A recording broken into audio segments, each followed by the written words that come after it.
নাহমাদুহু ওয়া নুসাল্লি আলা রাসূলিল কারীম। আসলে ইফতারের একেবারে সময় হয়ে গেছে। আল্লাহ তাআলার কাছে আমরা শুকরিয়া আদায় করি যে আল্লাহ তাআলা আমাদেরকে দিন কায়েমের সংগঠন বাংলাদেশ ইসলামী আন্দোলনের মজবুত অঙ্গ সংগঠন ইসলামী শ্রমিক আন্দোলন আশুলিয়া ইউনিয়নের উদ্যোগে ইফতার মাহফিলের এই মজলিসে আমাদেরকে উপস্থিত হওয়ার তৌফিক দান করেছেন, এর জন্য শুকরিয়া আদায় করি আলহামদুলিল্লাহ।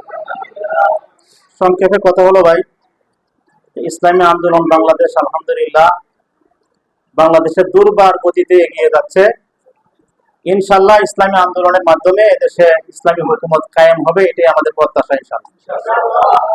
তো আমি সবসময় বক্তব্যের মধ্যে একটা কথা বলে রাখি, আজকে ইসলামী আন্দোলন দুর্বার গতিতে যে এগিয়ে যাচ্ছে এর মূল কারণ হচ্ছে আল্লাহ পাক তার কোরআনে নবী এবং সাহাবায়ে কেরামের দুইটা গুণের কথা উল্লেখ করেছেন। এই দুইটা গুণ উম্মত যত বেশি ধরে রাখবে তত সফলতা আল্লাহ তাআলা দান করবেন। একটা হলো মুহাম্মদুর রাসূলুল্লাহ ওয়াল্লাযিনা মাআহু আশিদ্দাউ আলাল কুফার রুহামাউ বাইনাহুম।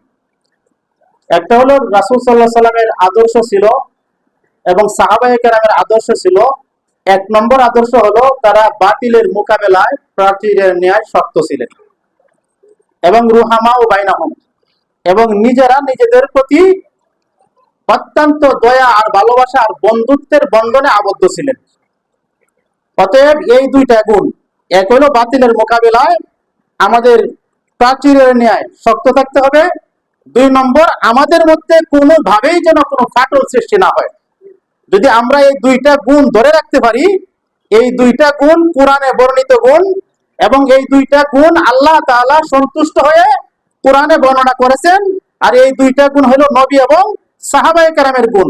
এই দুইটা গুণ আলহামদুলিল্লাহ বাংলাদেশে সবচেয়ে বেশি ইসলামী আন্দোলন তথা পীর সাহেব হুজুর চরমোনাই এবং ইসলামী আন্দোলনের নেতাকর্মী পীর সাহেব হুজুরের মুরিদানদের মধ্যে সবচেয়ে বেশি পাওয়া যায়।